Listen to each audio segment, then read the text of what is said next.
네, 오늘 하나님께서 우리에게 주시는 말씀은 요한복음 1장 35절에서 42절까지의 말씀입니다. 요한복음 1장 35절에서 42절까지의 말씀을 제가 봉독하겠습니다. 또 이튿날 요한이 자기 제자 중 두 사람과 함께 섰다가 예수께서 건의심을 보고 말하되 보라 하나님의 어린 양이로다. 두 제자가 그의 말을 듣고 예수를 따르거늘 예수께서 돌이켜 그 따르는 것을 보시고 물어 이르시되 무엇을 구하느냐 이르되 랍비여 어디 계시오니까 하니 랍비는 번역하면 선생이라. 예수께서 이르시되 와서 보라. 그러므로 그들이 가서 계신 데를 보고 그날 함께 거하니 때가 10시쯤 되었더라. 요한의 말을 듣고 예수를 따르는 두 사람 중에 하나는 시몬 베드로의 형제 안드레라. 그가 먼저 자기의 형제 시몬을 찾아 말하되 우리가 메시아를 만났다 하고, 메시아는 번역하면 그리스도라. 데리고 예수께로 오니 예수께서 보시고 이르시되 내가 요한의 아들 시몬이니 장차 게바라 하리라 하시니라. 게바는 번역하면 베드로라. 아멘. 네, 반갑습니다. 2021년이 되고 1월 첫 설교로 네, 여러분 이렇게 만나게 됐네요. 네, 여러분들 잘 지내고 계시죠? 네, 빨리 보고 싶고요. 우리가 함께 모여서 뜨겁게 찬양하고 기도하고 말씀 듣던 그 자리의 회복을 너무나 간절히 기다립니다. 오늘 이 시간 하나님께서 저를 통해서 여러분에게 선포하시는 이 말씀이 또한 여러분의 마음판에 깊이 새겨지고 여러분에게 뜨거운 감격과 또 은혜로 다가가기를 주님의 이름으로 축복합니다. 제가 오늘 이 말씀을 준비하면서 첫 만남에 대해서 좀 생각을 하게 됐어요. 누구에게나 첫 만남이라는 게 있잖아요. 그리고 이 첫 만남은 참 특별한 것 같습니다. 그래서 저에게는 어떤 첫 만남이 있을까 좀 생각을 해봤더니 저희 남편과의 첫 만남이 생각이 나더라고요. 네, 그날 갔던 식당 이름도 기억이 나고요. 그날 뭘 입었었고 어느 자리에 앉았었는지도 기억이 나고요. 네, 첫 만남은 참 특별하고 소중하기 때문에 그때의 이야기들이 그때의 상황이 아주 상세하게 아주 생생하게 기억이 나기 마련이죠. 네. 그리고 저에게는 여러분도 참 특별한 분들인데요. 오늘은 아시는 분이 있을지 모르겠지만 저에게는 오늘도 참 특별한 날이거든요. 뭐냐면 제가 청춘 여러분을 설교의 자리에서 만난 지 딱 1년이 되는 날입니다. 네, 제가 2020년에도 1월 셋째 주에 설교를 했거든요. 네, 다시 1월 셋째 주에 여러분을 만납니다. 네, 그래서 그때 했던 설교 본문도 막 생각이 나고요. 그때 그 떨렸던 마음들, 막 두근두근했던 마음들, 또 설교를 마치고 나서 저에게 한 청년이 긴 장문의 문자를 보냈었는데, 그 문자를 다시 읽어봤어요. 생각이 나더라고요. 이처럼 첫 만남은 시간이 오래 지나도 1년이 지나든 10년이 지나든 아주 오랜 시간이 지나도 누군가에게는 너무나 생생한 기억으로 남아있는 것 같아요. 오늘 우리가 함께 읽은 이 본문도 한 사람의 아주 특별한 첫 만남을 기록을 하고 있습니다. 누구의 첫 만남이냐면요, 바로 예수님의 12제자 중 하나였던 사도 요한과 그리고 예수님과의 첫 만남입니다. 오늘 우리 말씀을 보면 35절에 또 이튿날 요한이 이렇게 나와 있는데요. 이 요한과 사도 요한은 다릅니다. 왜 이렇게 동명이인이 많아? 헷갈리시죠? 근데 이 35절에 나오는 요한은 세례 요한을 말하는 거고요. 네, 광야에서 나는 주의 오실 길을 예비하는 자다 외쳤던 그 세례 요한을 말하는 거고요. 사실 이 만남, 예수님과 만났던 제자, 그 사람은 사도 요한을 말하는 것이죠. 그런데 목사님 좀 이상합니다. 왜냐하면 오늘 본문에서 사도 요한이 예수님을 만났다라는 기록이 눈 씻고 찾아봐도 없는 거예요. 아무리 자세히 읽어봐도 없어요. 세례 요한의 이름도 나오고 안드레의 이름도 나오고 네, 시몬, 베드로, 뭐 게바다 막 이런 이름까지 다 나오는데 사도 요한의 이름이 없거든요. 근데 어떻게 이게 사도 요한과의 만남이라고 하시는 거죠? 여러분 궁금하실 것 같아요. 우선은 첫 번째 제가 증거를 여러분께 말씀드릴게요. 첫 번째 증거는 뭐냐면 이 요한복음에서 사도 요한은 자기 자신의 이름을 직접적으로 언급하지 않습니다. 그것이 요한복음의 특징인데요. 요한은 자신의 13장, 19장, 20장 등등에서 계속 어떻게 표현을 하냐면 자기는 주님께 사랑받는 제자였다. 주님이 날 사랑하시는 제자였다. 뭐 이런 그러니까 뭐 삼자를 가리키는 듯한 그런 호칭을 써요. 사도 요한은 자기의 이야기를 직접적으로 언급하지 않죠. 또 두 번째 이유가 있습니다. 그가 왜 사도 요한인가? 왜냐하면 오늘 본문을 보면 세례 요한의 제자였던 두 사람이 예수님을 줬다가 예수님의 제자가 되었다라는 얘기인데 두 사람 중에 한 사람이 누구냐면 시몬 베드로의 형제인 안드레거든요. 그럼 이게 한 명밖에 없는 거잖아요. 이 두 사람만 겪은 일이잖아요. 근데 한 명이 안드레래요. 그러면 이거는 겪은 사람이 아니면 이렇게 아주 자세하고 디테일하게 이 사건에 대해서, 이 상황에 대해서 설명할 수 있는 사람은 없는 거예요. 그래서 많은 학자들과 또 교회는 여기서 말하는 나머지 한 제자, 굳이 이름을 밝히지 않는 한 제자를 사도 요한이라고 모두가 알고 있습니다. 그래서 이 사도 요한은 예수님과 처음 만났던 그 날을 오늘의 본문에서 아주 자세히 얘기하고 있는 것이죠. 근데 얼마나 생생하게 얘기를 하냐면, 얼마나 디테일하게 얘기를 하냐면요. 35절을 보십시오. 35절을 보니까 이런 얘기가 있어요. 또 이튿날 사도 요한이 예수님을 만난 사건이 언제인지, 그 사건이 언제쯤 일어난 일인지를 아주 정확하게 기억하고 있다는 거예요. 여러분, 근데 이게 한 달 전 일이었다면, 또 제가 여러분과의 어떤 설교의 만남을 1년 전에 있었던 일을 기억하는 것처럼 1년 전 일이었다면 뭐 기억할 수 있을 것 같아요. 근데 사실 이 요한복음이 저술된 시기를 보통 80년 후반에서 90년 정도로 보거든요. AD 주후 80년 후반에서 90년으로 보는 겁니다. 이 예수님은 언제 돌아가셨냐면요. AD 30년 좀 넘어서 돌아가셨잖아요. 무려 60년이 지난 일입니다.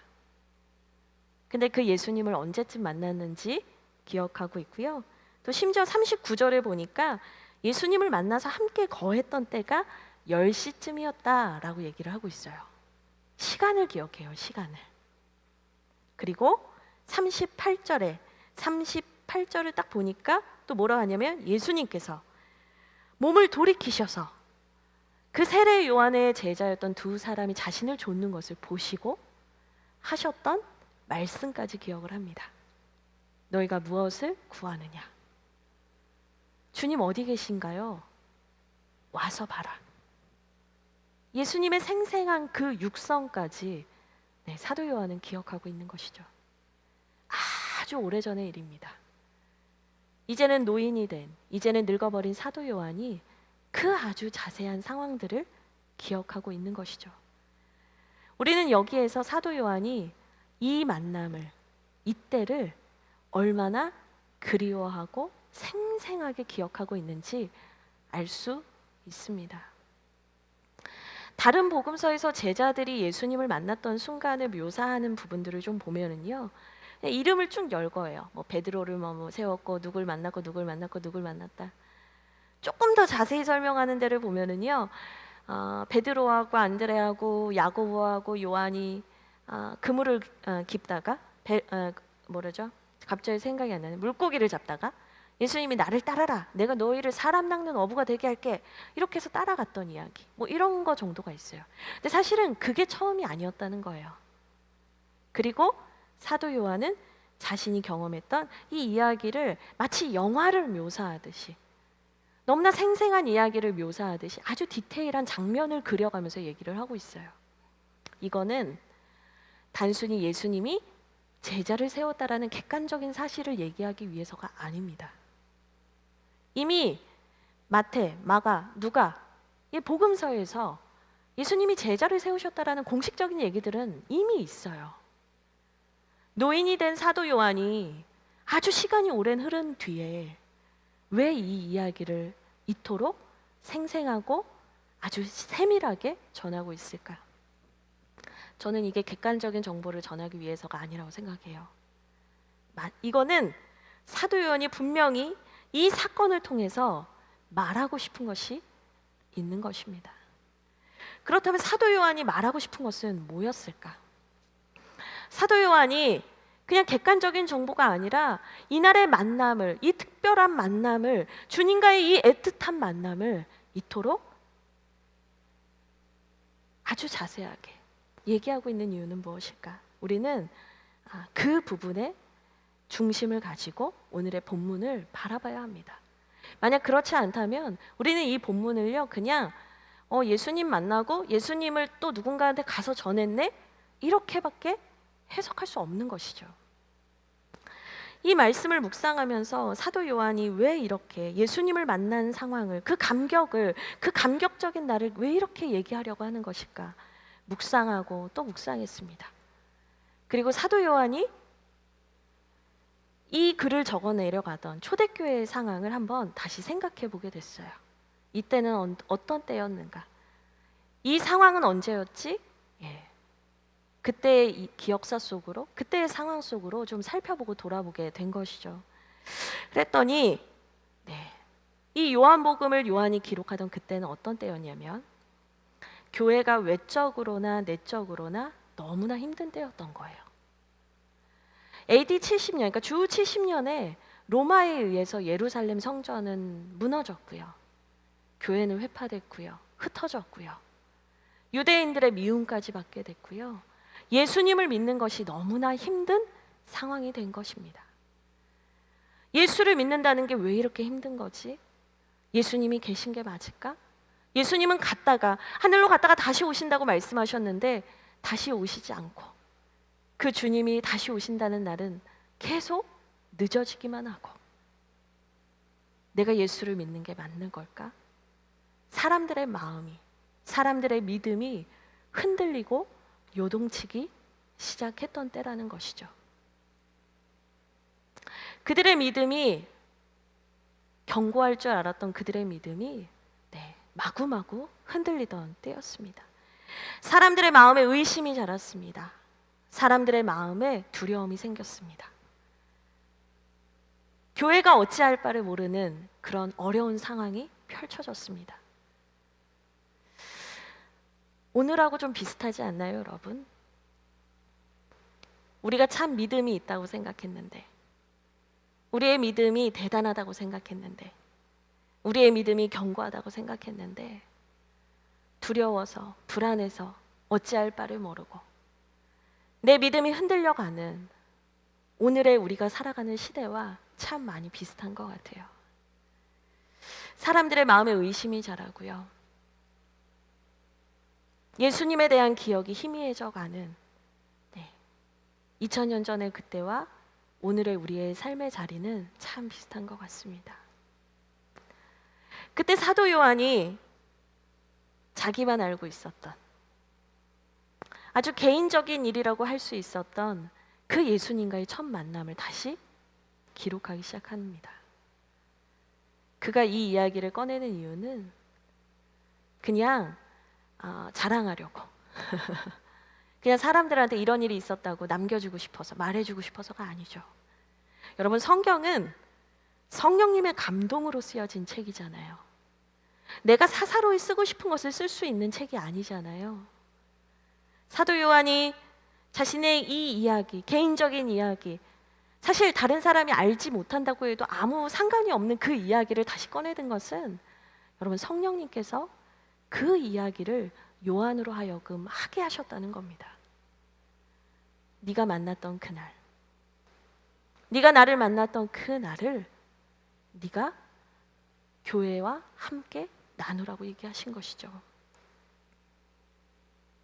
요한의 이야기를 통해서 우리 주님은요, 믿음에 흔들리고 불안하고 내가 예수를 왜 믿는가, 그 본질적인 신앙의 고민 앞에 서게 된 그 성도들에게 예수님과의 첫 만남을 다시 떠올려 주고 싶으셨습니다.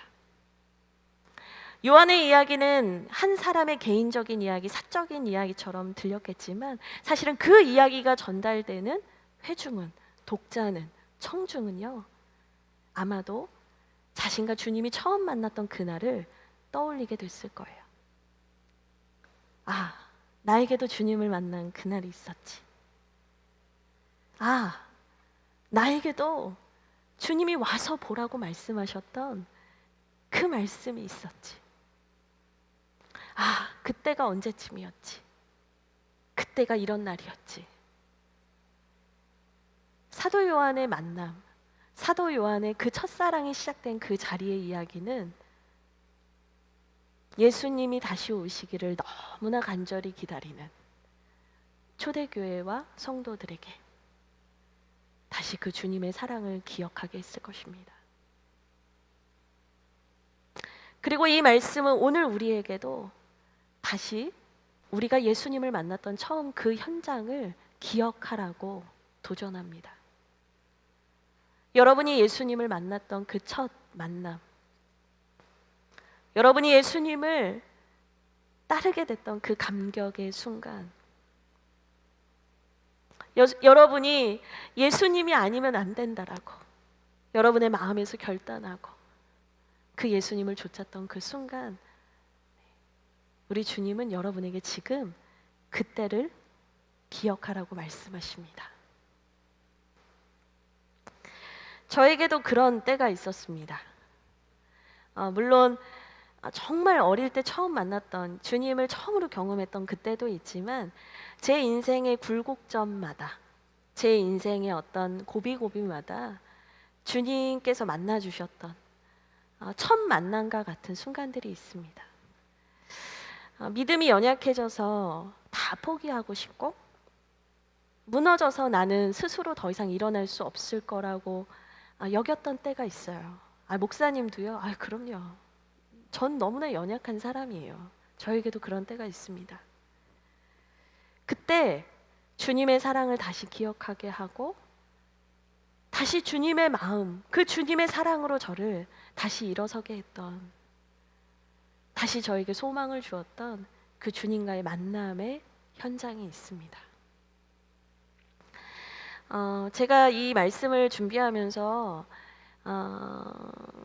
아주 좀 시간이 지났지만 저에게 있었던 주님과의 만남이 하나가 기억이 났어요. 그게 언제였냐면 제가 이제 신대원을 갓 졸업했던 해입니다. 제가 신대원을 졸업을 하고, 신대원을 졸업을 하면 이제 목사고시라는 걸 볼 수가 있어요. 정식으로 목회자 후보생에서 이제 정식 목회자인 목사가 되는 시험을 이제 칠 수 있는 자격이 주어지는 거죠. 근데 시험을 그냥 볼 수 있는 게 아니고요. 그 시험을 보려면 그 노회라는, 이제 그 목회자 후보생이 소속된 이 노회라는 어떤 그 모임이 있는데, 그 모임에 가서 면접도 봐야 되고요, 뭐 시험도 봐야 되고요, 뭐 해야 되는 것들이 있습니다. 근데 제가 이 목사고시를 보러 가던 그때 제가 가장 사명감에 불타고 주님과의 관계가 가장 좋고 뜨겁고 이런 때가 아니고요, 정말 힘들 때였어요. 좀 더 솔직히 말하면 목회를 그만두고 싶을 때였어요. 내가 왜 이걸 한다 그래가지고 내가 왜 이걸 한다고 해가지고 이제라도 그만둘까? 그 정도로 제 마음이 너무나 힘들고 요동치던 때였습니다. 근데 그때요, 정말 안 좋은 마음인데 면접을 보라고 하니까 그냥 가긴 가는 거예요. 제가 아직도 그 교회 이름이 생각이 나는데, 구리에 있는 미랄교회라는 곳으로 제가 가는 거예요. 근데 저희 집이 구파발이었거든요. 정말 멀어요. 얼마나 가기 싫었는지 몰라요. 가는데 3시간이 걸렸어요. 집에서 3시간 전에 나왔는데 구리역에 딱 내렸는데 면접 시간이 촉박한 겁니다. 마음도 너무 힘들고요. 내가 다시 왜 이걸 해야 되는지도 모르겠는 그 순간에 막 늦기까지 했어요. 늦기까지. 다시 돌아가고 싶어요. 그냥 안 가고 싶어요. 근데 구리역에 도착해서 어떻게 할까 하다가 택시를 잡아 탔습니다. 가난한 전도사가 돈이 어딨어요. 근데 어차피 여기까지 온 거 면접은 보고 가자 하고 택시를 잡아 탄 거죠. 근데 택시를 잡아 타고 가는데 갑자기 저는 마음이 너무 급하잖아요. 막 빨리 좀 데려가 주세요. 막 이렇게 얘기를 하는데 갑자기 그 택시 운전사 아저씨가 저한테 얘기하시는 거예요. 목사님이세요? 이렇게 묻는 겁니다. 그래서 제가 저는 목사 아닌데요. 그냥 목사가 되려는 사람이에요. 그냥 이렇게 얘기를 했죠. 그랬더니 저한테 갑자기 그럼 자기가 그동안 궁금했던 걸 좀 묻고 싶대요. 그래서 무엇이 궁금하시죠? 그랬더니 그분이 아니 예수님 믿으면 행복해진다라고 하던데 나는 사는 게 지옥 같다. 정말 예수 믿으면 행복해지냐? 이런 얘기를 갑자기 묻는 거예요. 근데 제가 조금 이렇게 뭐랄까요? 찔끔했어요. 왜냐면 저도 목회자가 되겠다고 하고 예수님을 믿는다고 하는데도 예수님 믿는 게 너무 힘들고 행복하지 않다고 느꼈었거든요. 근데 어떻게 해요? 그분이 묻는데 제가 순간 잠깐 기도했어요. 예수님, 제가 뭐라고 말해야 돼요? 그랬더니 요한복음 3장 16절 말씀을 생각나게 하셨어요. 하나님이 세상을 이처럼 사랑하사 독생자를 주셨으니 이는 그를 믿는 자마다 멸망하지 않고 영생을 얻게 하려 하심이라. 이 말씀을 떠오르게 하시는 거예요. 그래서 제가 그분에게 요한복음 3장 16절을 말씀드렸어요.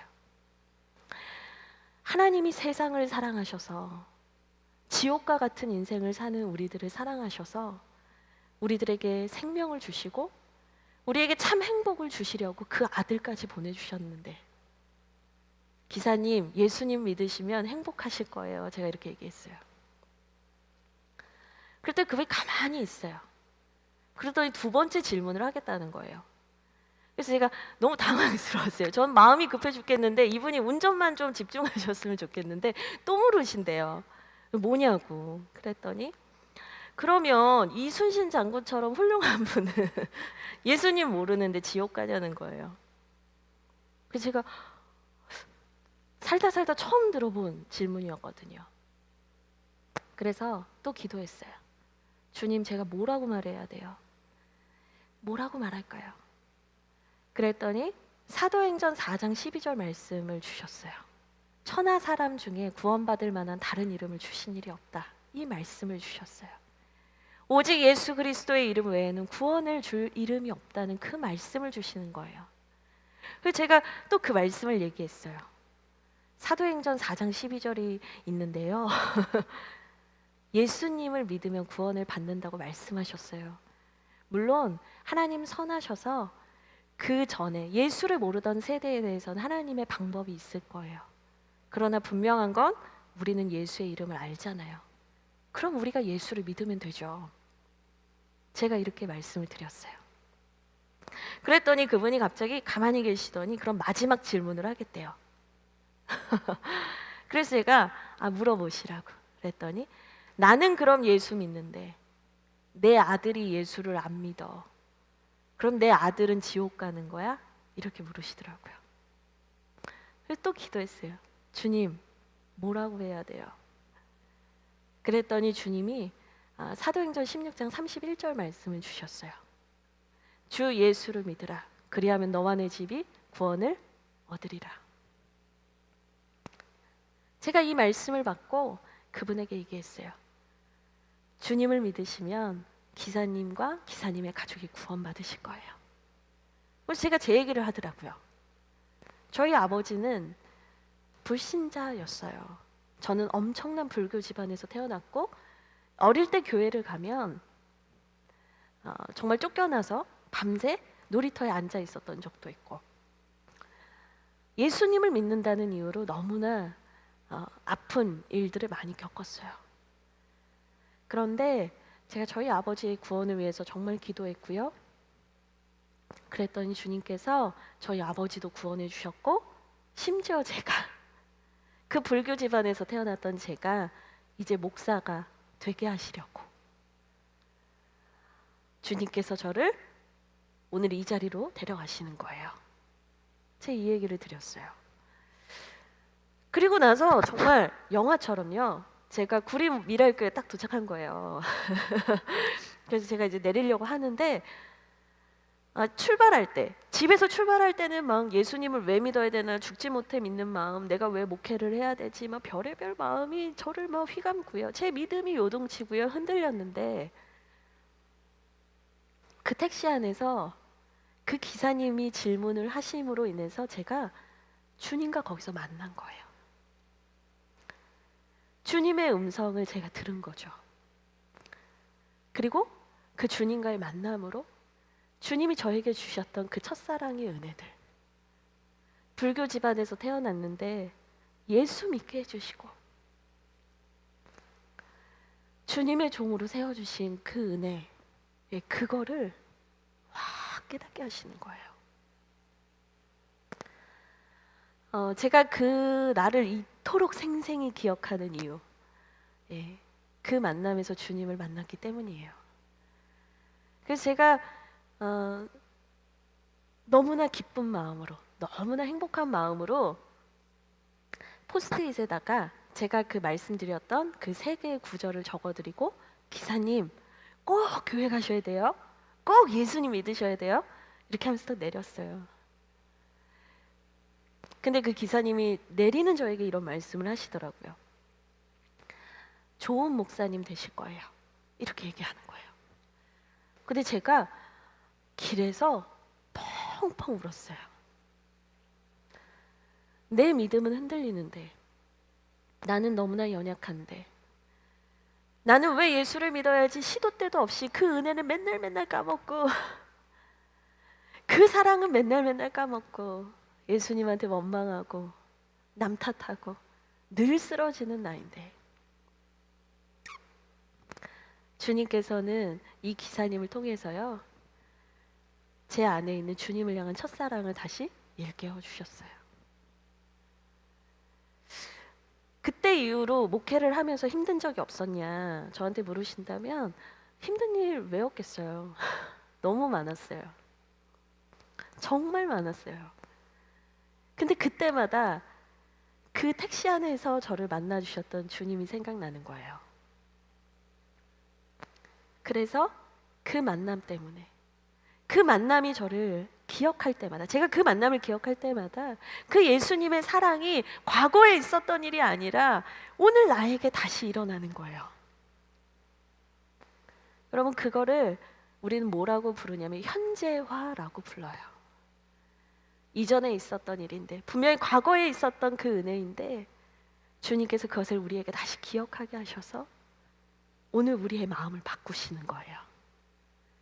우리의 믿음을 붙잡아 주시는 거예요. 우리에게 주님의 사랑을 다시 일으켜 주시는 거예요. 다시 본문으로 돌아가세요. 사도 요한이 왜 오늘 이 이야기를 꺼내는가? 교회가 너무 힘들고 성도들의 믿음이 연약하여져서 그 믿음을 떠나는 이들이 있고 흩어지는 일들이 있었어요. 사도 요한이 말하고 싶은 건 이거예요. 너희도 주님을 만났던 그 첫 만남의 때가 있잖아. 부인할 수 없었던 그 주님의 사랑을 경험했던 그 날이 있잖아. 결코 잊을 수 없는 그 날이 있잖아. 사도 요한은 이 본문을 통해서, 이 사건을 통해서 주님의 사랑으로 우리의 믿음이 다시 일어나야 하는 것을 일깨워 주고 있는 것입니다. 이제 여러분에게 묻고 싶어요. 여러분이 주님을 처음 만났던 그 날은 언제인가요? 여러분이 주님만으로 만족하고 그 주님 때문에 행복했던 그때는 언제인가요? 여러분, 다시 기억하세요. 주님이 여러분을 찾아가셔서 와서 보라고 말씀하셨던 그 주님의 말씀, 그 음성, 그 만남, 그 사랑, 여러분, 그 자리로 돌아가야죠. 저는 과거에 매여 있으라는 얘기를 하려고 이 얘기를 하는 게 아니에요. 그 첫 만남의 순간이 다시 우리에게 오늘 이 자리에서 주님의 사랑을 다시 채우시도록 주님께 우리를 인도할 거라는 거예요. 여러분, 세상이 힘들어서 믿음을 잃어버리는 것이 아닙니다. 교회가 외적으로나 내적으로 힘들어서 교회가 위기를 맞는 게 아니에요. 첫사랑을 잃어버리기 때문에 위기를 맞는 겁니다.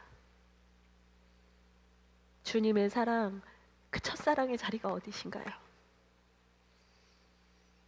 부인할 수 없었던 그 자리요. 여러분들이 그 주님을 만난 감격을 전하지 않으면 견딜 수 없었던 그때요.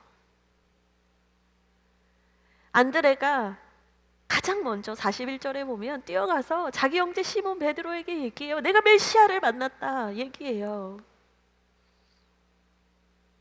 여기에 무슨 설득이 있어요? 여기에 무슨 지식이 있어요? 여기에 무슨 사람의 수고가 있어요? 그 주님의 사랑, 그 주님의 사랑 때문에 여러분이 가장 여러분의 믿음을 가지고 확신했던 그때, 여러분 그때가 언제세요? 온라인 예배의 상황이지만 성령님은 여러분 가운데 오늘도 주님과 함께 우리가 소통하고 교통하게 하시잖아요. 그리스도의 영이신 성령께서 우리 안에서 다시 일하실 거거든요. 여러분 일어나세요. 여러분의 무뎌진 그 영적인 수면 상태에서 일어나세요. 그리고 여러분과 주님이 만났던 그 첫 만남의 자리로 돌아가세요. 그리고 다시 그 주님의 사랑으로 우리 일어났으면 좋겠습니다. 저는 우리 청년들이 그 주님의 사랑 때문에 가장 행복하고 가장 활기차고 가장 뜨거운 청년들이 되기를 주님의 이름으로 축복합니다.